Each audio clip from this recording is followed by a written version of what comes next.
네, 여러분 오늘은 엮이는 가정에도 희망은 있다, 이런 제목으로 함께 은혜를 나누려고 합니다. 아멘. 오늘 본문은 우리가 방금 읽어봤다시피 인류 최초로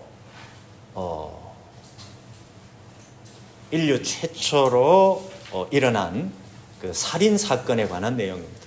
조금 무시무시한 내용입니다.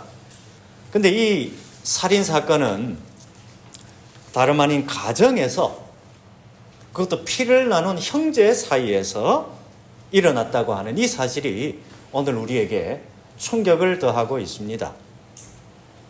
아담과 하와의 이 첫째 아들 가인, 그리고 둘째 아들 아벨, 이 둘이가 하나님 앞에 제사를 드렸는데, 근데 하나님은 동생 아벨의 제사는 받으시고 형 가인의 제사는 안 받으셨다. 자, 그래서 이 가인이 안색이 변했고 들판에서 아무도 안 보는 데서 형이 동생 아벨을 쳐 죽였다. 그런 이야기가 방금 오늘 본문의 내용입니다. 여러분, 아담과 하와가 첫 아들 가인을 낳았을 때 이 눈에 넣어도 아프지 않을 이 어여쁜 아기, 이 아기가 나중에 자기 동생을 죽일 이 살인자가 될 거를 이 부모인 아담과 하와가 상상이나 했겠냐 말입니다. 동생 아벨에 대해서도 마찬가지입니다. 두 번째로 낳은 이 아들 아벨이 자기 형에게 나중에 살해당할 것이라고는 꿈에도 생각하지 못했을 겁니다. 그러나 안타깝게도 그런 이 살인 사건이 이 아담 하와 가정에 일어났던 겁니다. 이처럼 인류 최초의 살인 사건은 전혀 모르는 사람에게 저질러진 그런 것이 아니고 하나님이 인간에게 허락하신 최초의 가정에서 이런 일이 벌어졌다고 하는 얘기입니다. 여러분, 이처럼 이 개인의 죄, 한 사람 한 사람의 죄가 1차적으로 영향을 미치는 곳은 어디냐? 바로 가정입니다. 개인이 행한 그 죄는 가장 먼저 가족 구성원들에게 영향을 미친다. 바로 그 말입니다. 그렇기 때문에 가족 구성원 중에 한 사람이 죄에 빠지면 그 한 사람 때문에 그 가족의 다른 식구들이 전부가 다 어떻게 고통을 겪게 되는 것을 우리가 살아가면서 경험하게 됩니다. 그러므로 우리는 무엇보다도 먼저 우리 가정, 내가 속한 이 가정을 위해서, 가정의 안녕과 평화를 위해서 하나님 앞에 반드시 기도해야 되는 이유가 바로 여기에 있습니다. 아벨이 죽임을 당한 이 사건은 하나님의 그 구원 역사라고 하는 그런 차원에서 놓고 본다면 장차 인류를 구원하실 이 예수 그리스도의 죽음을 예표하는 사건이다. 보통 그렇게 말합니다. 이걸 좀 더 쉽게 말하면 하나님의 뜻에 합당하게 제사를 드렸잖아요. 누가? 아벨이. 하나님의 뜻에 합당하게 제사를 드린 이 아벨이 죽음을 당했다. 이것은 우리 죄를 대신 지시고 십자가를 지시고 죽음을 향하여 돌진하셨던 그 예수님의 모습을 이 아벨을 통해서 미리 보여주시는 바로 그 징조가 되는 사건이 바로 이 아벨의 죽음 사건이다. 바로 그 얘기입니다. 아멘. 그래서 아벨의 죽음은 장차 오실 예수님의 십자가 사건을 예표하는 사건이다. 보통 그렇게들 말합니다. 근데 오늘 우리는 이 사건을 형과 동생의 관계라고 하는 이런 차원에서 한번 생각해 보려고 합니다. 왜 가인은 자기 동생 아벨에게 시기 질투가 생겼을까? 그리고 아무리 동생에게 시기 질투의 마음이 들었다고 하더라도 그것이 자기 동생을 죽이는 데까지, 죽이는 행동으로까지 나타났다고 하는 게 여러분 이해가 됩니까? 잘 안 되잖아요. 하나님께서 동생의 제사만 받으시고 자기 제사는 안 받으셨다.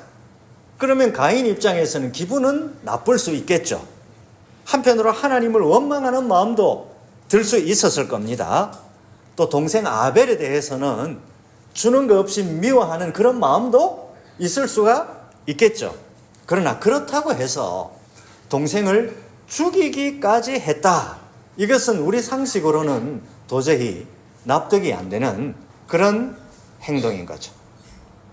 여러분, 아들러라고 하는 심리학자가 있습니다.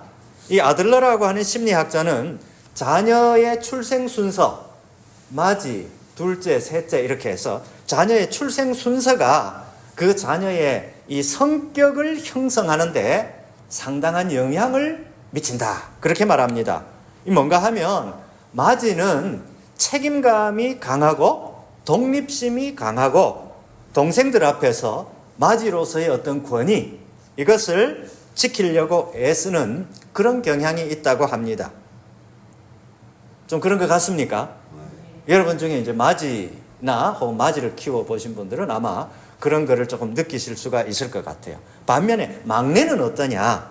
막내는 부모의 과잉 보호 대상이다. 막내는 무슨 짓을 해도 이쁘다 이 얘기입니다. 예? 그래서 막내는 독립심이 조금 부족하고 의존심이 강하고 형에게 조금 열등감을 느끼기도 하고 그렇게 한다는 거죠. 이제 물론 이런 이 아들러의 이론이 전부 맞아 떨어지는 것은 아니겠죠. 막내라 하더라도 책임감이 강하고 독립심이 강한 그런 막내도 우리 주변에서 볼 수 있기 때문에 그렇습니다. 근데 오늘 이 아들러가 말하는 이런 이론을 통해서 가인과 아벨의 관계를 한번 생각해 보면 이렇게 생각해 볼 수가 있습니다. 가인이 맞이로서의 그 권위를 지키려고 하는 경향이 강했다. 이렇게 본다면 하나님이 동생 제사는 받으시고 내 제사는 안 받으셨다. 이 사실은 가인의 입장에서는 형으로서 자기 권위가 어떻게 되었다? 땅바닥에 떨어져 버렸다. 바로 그 얘기죠. 그래서 가인이 상당한 수치심을 느꼈을 수가 있겠죠. 만약 평소에 이 부모인 아담과 하와가 첫 아들, 맏아들 가인에게는 형으로서의 그 책임을 과도하게 강조를 하고 조금만 잘못해도 형이란 게 왜 그 모양이냐? 뭐 이런 식으로 이 가인을 몰아붙이는 그런 모습을 보였다면 이 가인 입장에서는 조금 그렇겠죠. 그렇게 하면서 또 아담과 하와가 막내되는 누굽니까? 이 아벨에게는 아무리 무슨 짓을 해도 이뻐하는 과잉 보호하고 과잉 사랑을 베풀고 그렇게 했다면 형 가인의 입장에서는 당연히 부모에 대해서 불만이 생겼을 겁니다. 근데 그러다가 하나님마저도 자기 제사는 안 받으시고 동생 제사만 받으셨다? 그렇게 되면 가인 입장에서는 자기 제사만 하나님이 안 받으신 게 아니라 내 존재 자체, 가인이라고 하는 내 존재 자체를 하나님께서 거부하셨다. 이렇게 가인이 생각할 수가 있는 거죠. 그것이 바로 가인에게 극도의 이 수치심을 유발했을 거다. 이렇게 생각할 수가 있습니다. 물론 가인이 아벨을 살해한 이 원인을 우리가 지금 살펴보는 이런 이 심리적인 원인으로만 설명할 수는 없을 겁니다. 그러나 우리는 형과 동생 사이에 이런 이 심리적 현상, 이것이 형제들 사이에 그리고 부모와 자녀들 사이에 어떤 불화의 원인으로 작용할 수는 있을 것 같다. 이런 생각은 충분히 할 수가 있는 거죠. 여러분, 모든 인간관계에서 중요한 것은 상대방을 이해하는 마음입니다. 상대방 입장이 돼 보면 상대방에 대한 이해의 폭이 커지고 자기가 갖고 있는 그 선입견 상당 부분을 그렇게 해소할 수가 있죠.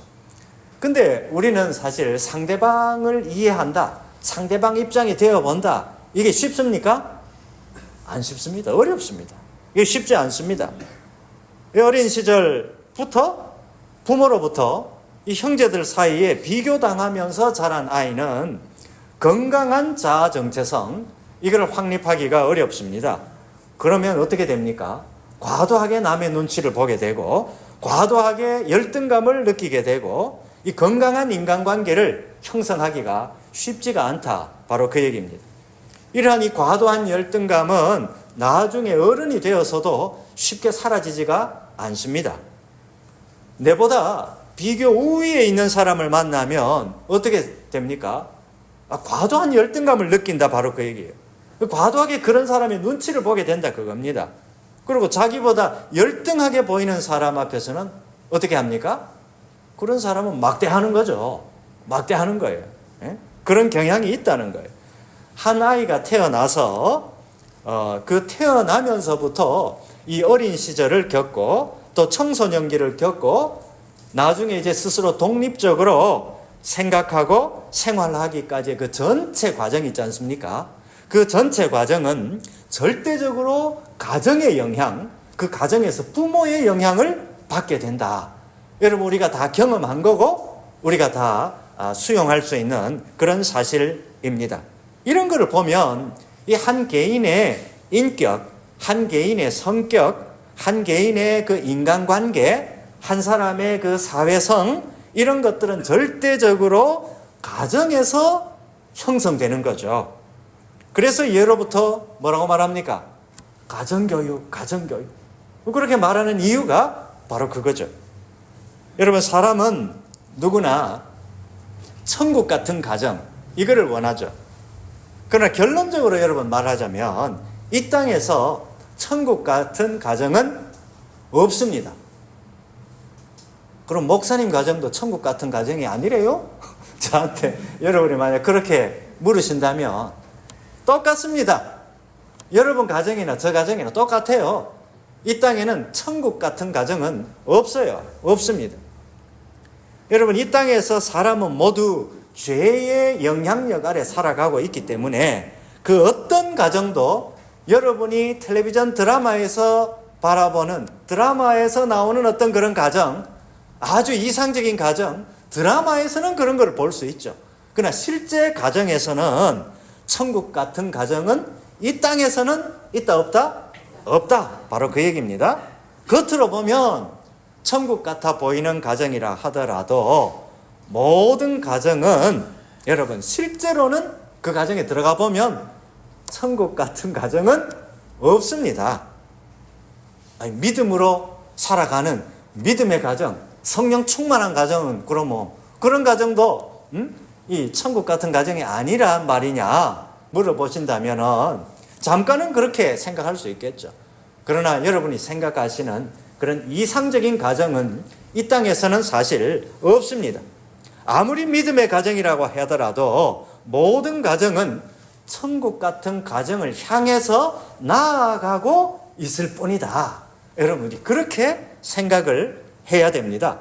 여러분, 부부가 결혼해서, 부부가 결혼 아닙니까? 아니, 두 사람이 결혼을 해서 자녀를 낳고 또 세월이 흘러도, 여러분, 세월이 흐르면 이제 뭔가 이 가정이 잘 안정감이 생기고 뭐 그렇게 되는 거 아닙니까? 근데 그렇게 아무리 안정감이 생긴다 하더라도 어떤 가정도 한 가정도 예외 없이 계속해서 결혼 후에 10년, 20년, 30년, 얼마나 많은 세월이 흐른다 하더라도 여전히 고민이 있고 여전히 갈등이 있고 여전히 문제가 생기고 여전히 그 문제의 해결점을 향해서 애쓰고 있고 모든 가정은 이런 것들이 계속해서 반복되고 있다고 하는 사실입니다. 여러분은 아마 예수를 잘 믿으면 그 가정은 항상 천국 같은 가정이 되겠다. 여러분, 천국을 향해서 나아갈 뿐이지 이 땅에서는 천국 같은 가정은 없어요. 천국에 가야 천국 같은 가정. 이 땅에는 없습니다. 그래야 우리 마음이 편합니다. 실제로 또 그렇고요. 아무리 완벽하게 보이는 가정이라 하더라도 그 가정에 들어가 보면 나름의 걱정이 있고 나름의 염려가 있고 나름의 근심이 있고 나름의 문제가 있고 나름의 고민이 있는 겁니다. 그리고 지금 더 이상 우리 가정은 원이 없어. 지금 더 이상 바람이 없어. 이런 가정이라 하더라도 내일 여러분 예기치 않은 고난과 역경이 다가올 수도 있다. 바로 그 얘기입니다. 그런 점에서 이 땅에 있는 모든 가정은 천국을 향해서 나아가고 있을 뿐입니다. 그래서 우리 예수 믿는 가정도 완벽해서 믿음의 가정이 아니라는 거예요. 예? 걱정이 없고 우리 가정에 문제가 없고 걱정이 없어서 믿음의 가정, 이게 아니라는 겁니다. 살아가면서 가족에게 다가오는 기쁨도 있고 슬픔도 있고 걱정과 고민이 있고 그것을 해결하고 갈등도 있지만 또 평화도 있고 이런 것들이 계속해서 반복적으로 일어나는 가운데 각각 가정이 어떻게 천국 같은 가정으로 조금씩 변화되어 가는 것이고 그 가정에 속한 식구들, 믿음의 사람들도 하나님 보시기에 더 귀한 천국 백성의 모습으로 빚어져 가는 거예요. 송편 빚듯이 그렇게 빚어져 이쁜 모양으로, 하나님 보시기에 이쁜 모양으로 빚어져 간다. 여러분, 이 사실을 우리가 알아야 됩니다. 아멘. 그러므로 이 땅에서는 그 어떤 가정도 천국 같은 이상적인 가정은 없다. 그렇게 생각하고 있어야 됩니다. 이런 과정을 거쳐가면서 한 가정의 식구들은 우리 가정을 향한 하나님의 구원 계획, 그거를 보다 구체적으로 알게 되고요. 우리 가정을 통해서 우리 가정 안에서 하나님 나라의 경험을 조금씩 하게 된다고 하는 얘기입니다. 여러분, 중요한 사실은 아무리 이 땅에서 가망 없어 보이는 그런 엮이는 가정이라 하더라도 희망은 있다고 하는 얘기입니다. 여러분, 우리 예수 믿는 사람들 중에는 아니 내가 예수를 믿고 은혜를 받고 내가 이렇게 성령 충만하고 근데 우리 가정이 조금 더 행복한 가정이 되고 조금 더 괜찮은 가정, 내가 생각하는 어떤 이상적인 가정이 될 거라고 생각했는데 근데 이상적인 가정이 잘 안 된다 이 얘기입니다. 그래서 갈등을 느끼기도 합니다. 여러분, 그러나 갈등을 느낄 필요가 없습니다. 아까 말씀드렸잖아요. 내가 아무리 성령의 충만을 받아도 이 땅에서는 천국 같은 가정은 없어요. 천국 같은 가정을 향해서 한 걸음 한 걸음 나아가고 있을 뿐입니다. 아무리 가망 없어 보이는 이 엮이는 가정에도 희망은 있다. 이렇게 말씀을 드렸는데 그 이유가 있습니다. 여러분, 어떤 형편에 있든지 우리 각 가정을 향한 하나님의 계획과 뜻, 이것이 다 있습니다. 한 사람이 태어나서 점점 하나님이 원하시는 귀한 모습으로 빚어져 가듯이 각 가정도 처음부터 완성품이 아니에요. 빚어져 가는 겁니다. 하나님 원하시는 모습으로 빚어져 가는 거예요. 각 가정의 형편이 다 다르고 여건이 다 다르고 조건이 다 다릅니다. 그러나 하나님은 우리 각 가정을 향하신 하나님의 계획이 다 있다고 하는 얘기예요. 인간적으로 보면 우리 가정은 이만하면 돼 라고 생각할지 몰라도 하나님 보실 때는 그만하면 된 게 아니라는 얘기입니다. 인간적으로 보면 우리 가정은 이제 끝났어, 가망 없어, 인간적으로 보면 그렇게 생각할지 몰라도 하나님 보실 때는 끝난 게 아니야. 아무리 인간적으로 보면 가망이 없어 보여도 네 가정은 희망이 있어. 하나님 우리 믿음의 사람들에게 그렇게 말씀하고 있고, 이 말씀을 오늘 우리 믿음의 사람들은 믿음으로 받아들일 필요가 있습니다. 왜냐? 그것은 우리 각 가정을 향한 하나님의 계획이 따로 다 있기 때문에 그런 거예요. 내가 우리 가정하고 너무 가정하고 이렇게 비교를 하니까 우리 가정은 이만하면 돼, 아니 우리 가정은 그냥 폴싹 망했어, 비교하니까 그런 생각이 든다는 거예요. 비교할 필요가 없습니다. 우리 한 사람 한 사람을 독특한 하나님의 형상대로 지음 받은 존재 아니겠습니까?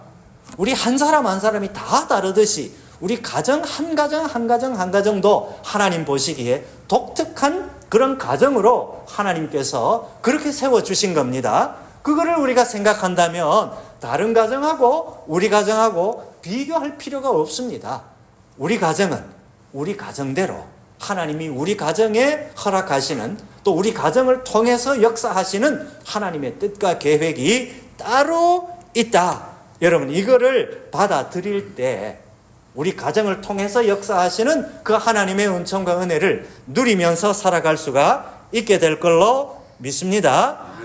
여러분, 성경에는 다양한 가정들이 나오는데요. 근데 하나님 앞에 쓰임받은 상당수의 가정이 여러분, 모범적인 가정이 아니라 소위 말하는 엮이는 가정, 문제가 많은 그런 엮이는 가정이었다. 이 사실을 우리가 주목할 필요가 있습니다. 하나님은 그런 엮이는 가정을 통해서도 하나님의 언약의 통로로 사용하시고 하나님의 역사의 통로로 사용을 하셨다고 하는 이 사실. 그래서 오늘 저와 여러분에게 희망이 있다 아니겠습니까? 그런 것 같습니까? 자, 그러면 오늘 본문에 나오는 아담과 하와의 가정을 보십시다. 여러분, 이 가정도 일종의 엮이는 가정 아닙니까?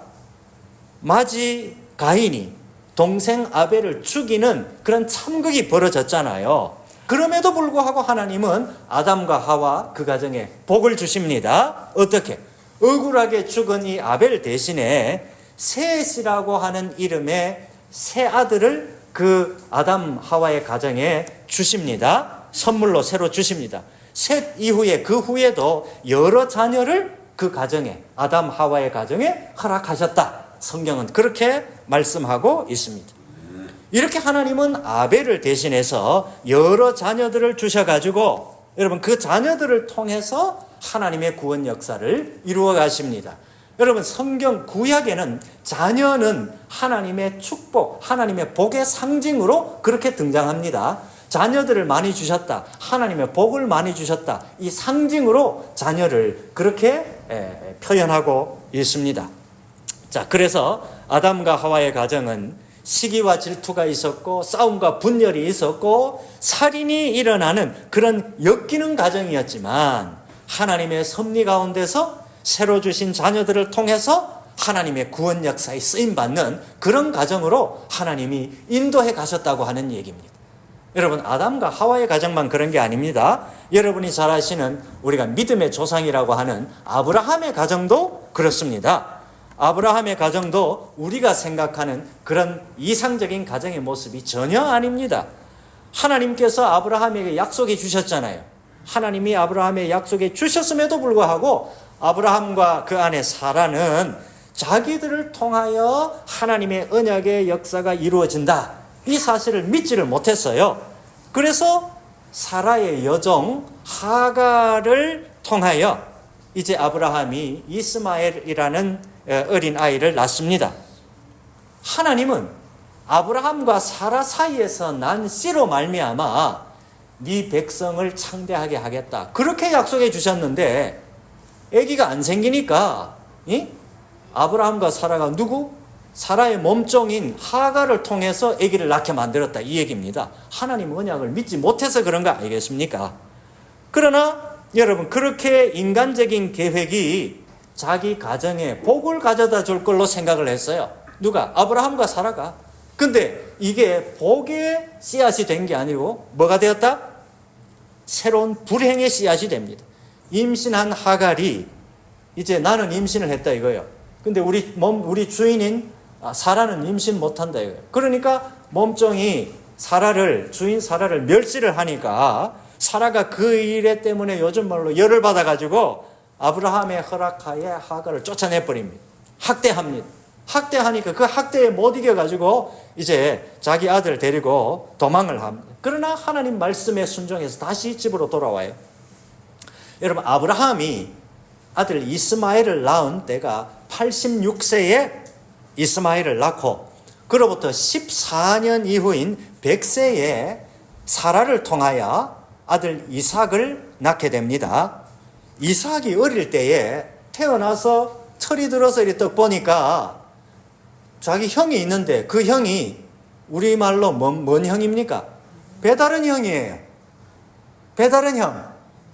그러니까 근데 그 형이 동생을 잘 대해주면 모르겠는데 어머니가 다르다고 이 이삭을 놀립니다. 형에게 놀림을 당하다가 보니까 이삭은 형하고 사이가 좋았겠어요? 안 좋았을 거 아닙니까? 안 봐도 뻔한 얘기입니다. 이삭을 놀립니다. 그러다가 자기 형인 이스마엘과 이스마엘의 어머니인 하갈이 집에서 쫓겨나는 것을 보게 됩니다. 누가? 어린 이삭이. 그래서 이 아브라함의 가정은 이런 거를 보면 요즘으로 치면 엮이는 가정이에요. 문제가 많은 가정입니다. 그러나 하나님은 이런 엮이는 가정에서 태어난 아브라함의 씨 이삭을 통하여서 원래 하나님께서 아브라함에게 약속하신 그 언약, 너로 말미암아 큰 민족을 이루고 네 이름을 창대하게 하겠다. 이 언약을 엮이는 가정에서 자라난 이삭을 통해서 그 하나님의 언약의 역사를 이루어 가셨다고 하는 얘기입니다, 여러분. 여러분, 그 다음에 또 한 가정, 이삭과 리브가의 가정 역시 엮이는 가정인 것은 마찬가지입니다. 쌍둥이 아들 에서와 야곱을 낳게 되죠. 근데 에서와 야곱 중에 어머니 리브가가 누구를 더 이뻐했어요? 둘째 야곱을 더 이뻐했어. 편애해요.